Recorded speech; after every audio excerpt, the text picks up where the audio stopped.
Le corps humain est incroyablement résistant. Chaque jour, nous menons une guerre contre les microbes, les toxines, les blessures, les maladies, les catastrophes et les calamités. Le simple fait de survivre est un miracle. Car chaque jour de notre vie, 1000 morts insolites nous guettent.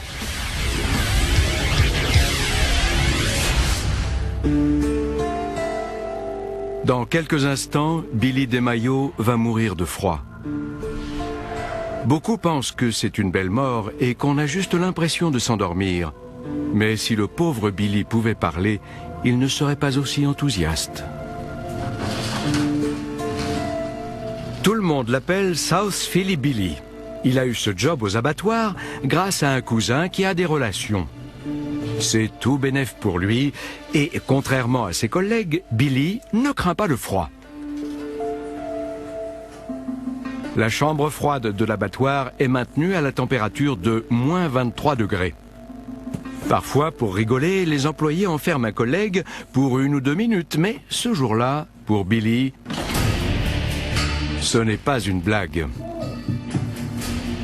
La porte est bloquée!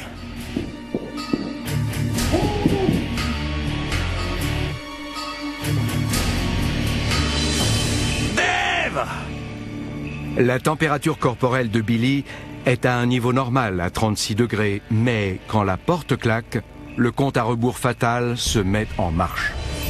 Le temps et la température jouent contre lui. Après 10 minutes, les paumes des mains de Billy sont à 15 degrés. Tous ceux qui sont déjà restés longtemps dans le froid sans gants le savent bien. Ça fait un mal de chien. Les capillaires à la surface des mains se contractent et le sang se retire dans le thorax et l'abdomen pour assurer le fonctionnement des organes vitaux. Cette réaction au froid intense fait partie de nos mécanismes de défense. Le corps humain laisse le froid geler les orteils, les doigts, les mains et les pieds pour assurer sa survie. Après 17 minutes dans la chambre froide, la température corporelle de Billy baisse à 35 degrés. Et les conséquences sont immédiates. Au cœur de son cerveau, l'hypothalamus détecte la chute de température et ordonne la constriction de tous les capillaires à la surface de la peau. Le sang qui réchauffe le corps de Billy quitte à présent ses extrémités. L'hypothermie, qui signifie manque de chaleur, débute lorsque la température du corps passe sous les 35 degrés. La température continue alors à chuter à raison d'1 degré toutes les demi-heures.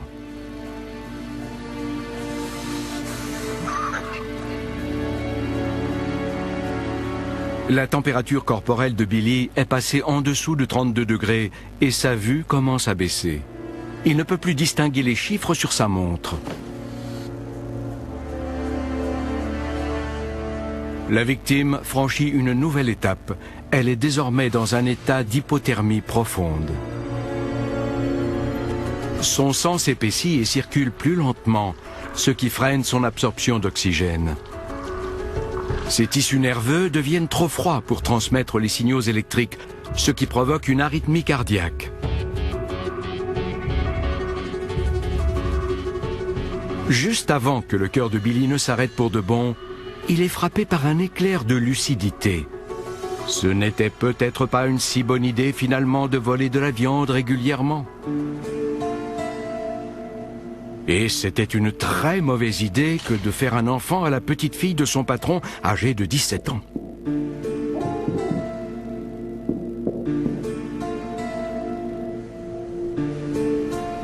Comme le dit le vieux proverbe italien, la vengeance est un plat qui se mange froid. Repose en paix, South Philly Billy.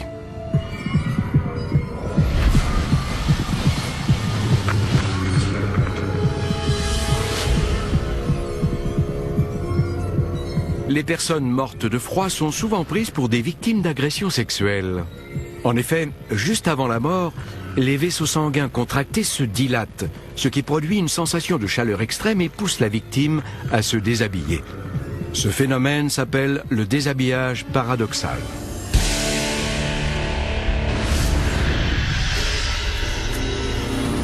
Les passagers de cet avion de tourisme sont sur le point de mourir. La cause de leur mort n'est pas celle que vous croyez.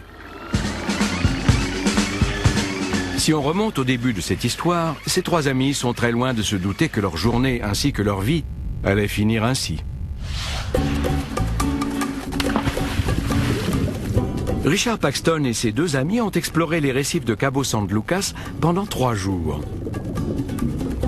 Ils décident de s'accorder une dernière plongée avant de rentrer. Après 1 heure à 13 mètres de profondeur, les plongeurs commencent à remonter. Ils effectuent des paliers pour permettre à l'azote accumulé dans leur sang de s'évacuer correctement. L'accident de décompression, aussi appelé maladie des caissons, est un risque pour n'importe quel plongeur. L'île de Catalina abrite le plus grand caisson hyperbare de Californie du Sud. Hyperbar vient de hyper, ou supérieur à la normale, et de bar, l'unité de mesure de la pression. Si un plongeur est victime d'un accident, il est soigné ici. L'accident de décompression, appelé autrefois maladie des caissons, se produit après une séance de plongée. On respire sous l'eau grâce à des bouteilles et l'air qu'elles contiennent est constitué à 80% d'azote. Quand on plonge à une profondeur importante et qu'on reste longtemps sous l'eau, l'azote se dissout peu à peu dans le sang. Si ce gaz n'est pas évacué assez lentement, pendant qu'on remonte à la surface, une réaction physique se produit et entraîne la formation de bulles. Ces bulles peuvent également se former autour des articulations et provoquer de vives douleurs. Ces bulles peuvent aussi affecter les nerfs, voire même provoquer une paralysie totale.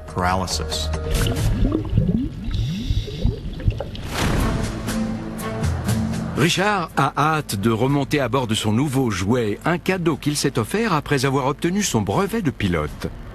Il était tellement enthousiaste qu'il en a oublié une règle essentielle de la décompression, ne jamais plonger et voler le même jour.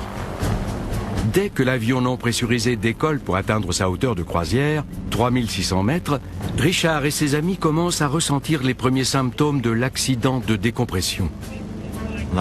Plus l'altitude est élevée, plus on a de chances d'avoir un accident de décompression. Le pire des scénarios, dans leur cas, ce sont des dégâts concentrés dans l'appareil vestibulaire.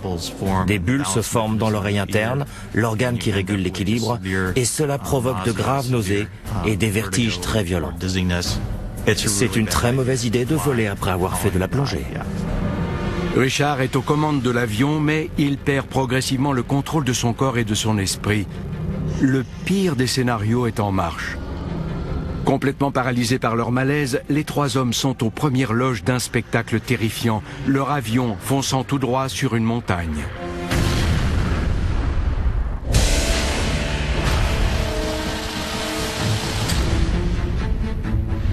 « 1870, New York. Pendant la construction du pont de Brooklyn, les ouvriers sont victimes d'une épidémie mystérieuse, surnommée la maladie des caissons. Après être remontés à la surface, ils s'effondrent sous la douleur. Certains en gardent de graves séquelles et d'autres en meurent. Ils souffrent d'un mal récemment découvert, l'accident de décompression.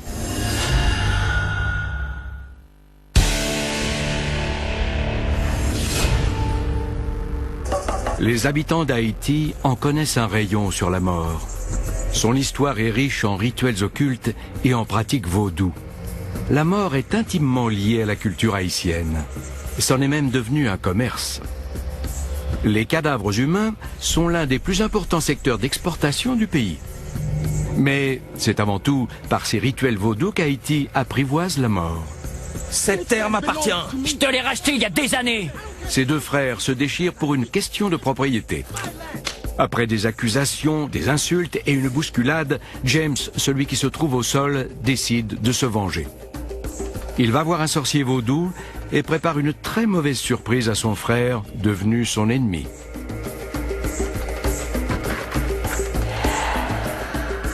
Cette poudre blanche semble inoffensive. Mais elle contient un poison à action lente, la tétrodotoxine, aussi appelée TTX. Cette toxine est extraite des poissons de la famille des tétraodons. considéré dans certaines cultures comme un mets délicat. Mais le risque est grand. On trouve la tétrodotoxine dans certains poissons, comme le fugu, très prisé au Japon. Quand les gens en mangent, c'est parfois pour réaliser une forme d'exploit, à savoir ingérer juste assez de chair de poisson et de tétrodotoxine pour provoquer un empoisonnement localisé dans la bouche. Mais si vous en mangez trop, ou si vous mangez certaines parties spécifiques, comme les organes internes, vous risquez un empoisonnement à la tétrodotoxine. À peine 2 jours après sa querelle avec son frère, James est déclaré mort. Mais en fait, lors de son enterrement, il est juste paralysé, tel un zombie, conscient mais incapable de bouger ou de crier. On l'enterre vivant et il ne peut rien y faire.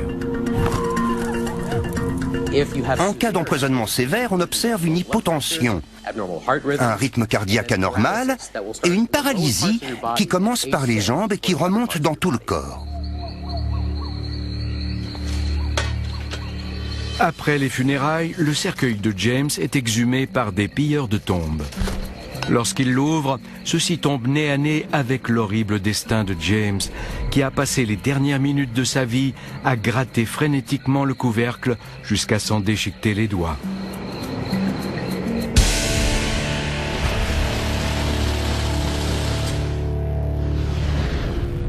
Cet homme qui bat des ailes s'appelle Dolph Schmidt.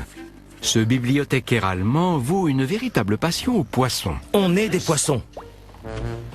Dolph veut se rapprocher autant que possible des poissons. Il veut nager comme eux et surtout avec eux. Pour réaliser son rêve, cet ichthyologiste amateur va jusqu'à fabriquer une combinaison de poissons.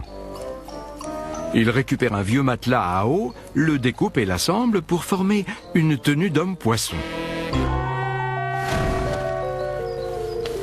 Dolph a hâte d'essayer sa nouvelle combinaison.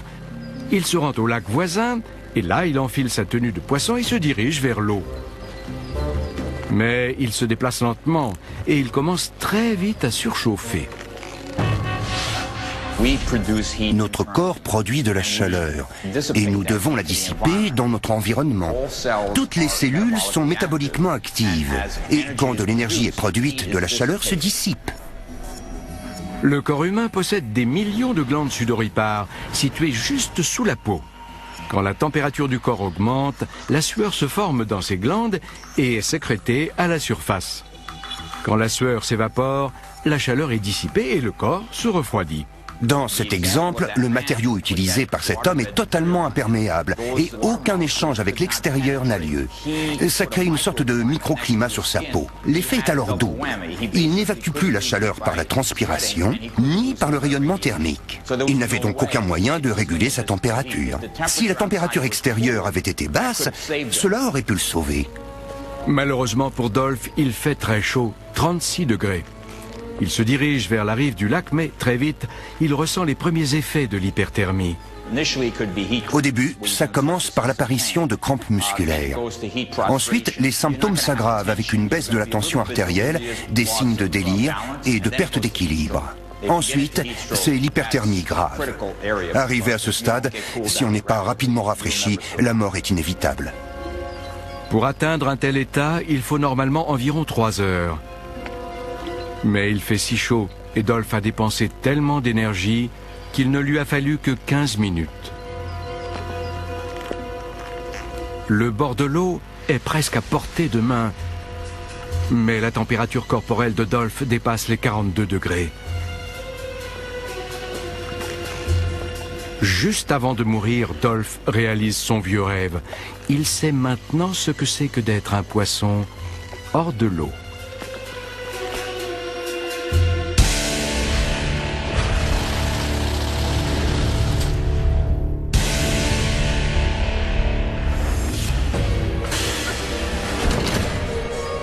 Nous avons fait la connaissance de gens morts accidentellement, de manière tragique ou juste par stupidité.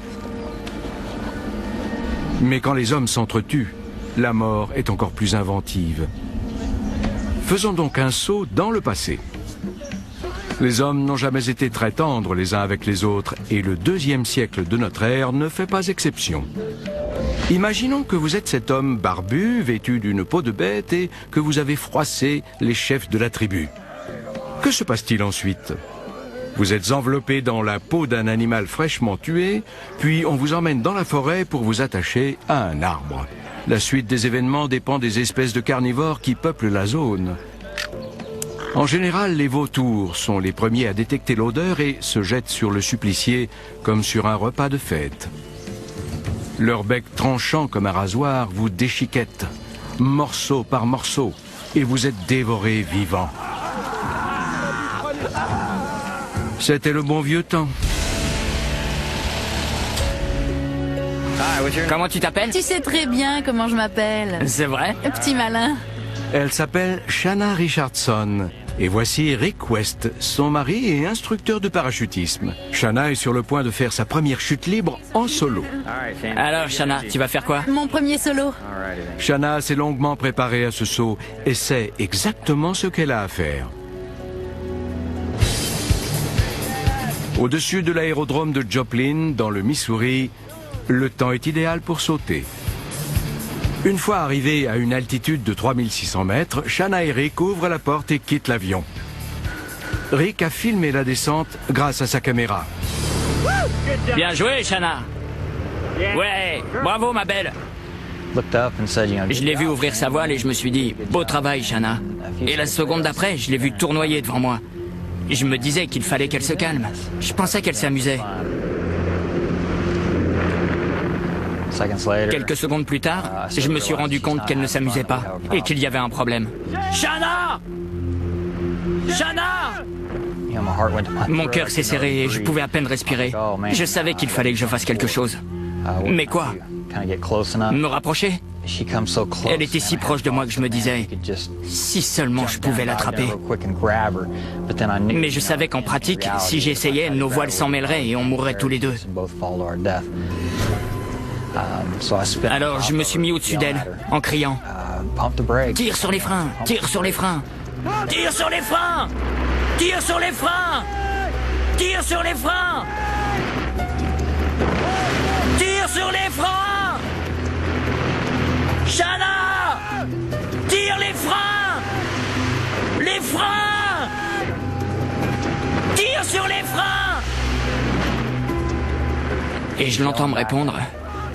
Elle dit qu'elle tire sur les freins, mais que ça marche pas. On ne l'entend pas sur la vidéo, mais c'est vrai.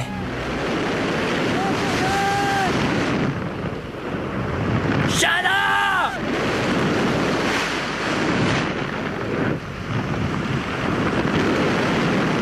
Shanna!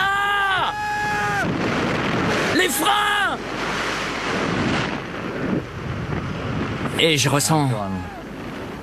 En approchant du sol, j'ai commencé à avoir la nausée.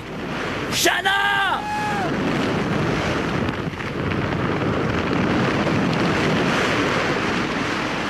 Mon Dieu!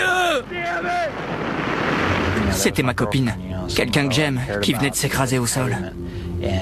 L'impact a été violent, le bruit du choc était horrible. Et après ça, le silence. Je pensais qu'elle était morte. Shanna! Shanna! J'ai éteint la caméra, j'ai couru vers elle. Son parachute partiellement ouvert ralentit sa chute. Mais Shanna tombe encore très vite et elle heurte le bitume à près de 90 km/h face la première. Elle avait perdu pas mal de dents. Elle saignait des yeux, des oreilles, du nez. C'était vraiment dur à voir. Elle m'a demandé... Je suis vivante? Voici donc quelqu'un qui aurait dû mourir, mais qui s'en sort miraculeusement. Contre toute attente, Shanna Richardson survit à sa terrible chute. Elle a échappé à une mort insolite et a trouvé une façon de survivre.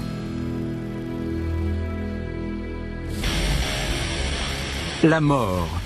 Souvent, on cherche à l'éviter. Parfois, on la défie en niant son existence. Mais elle fait autant partie de nos vies que la vie elle-même. Que ce soit par un coup du sort malheureux ou par la main vengeresse du destin, chaque commencement a une fin. Tout comme cette émission.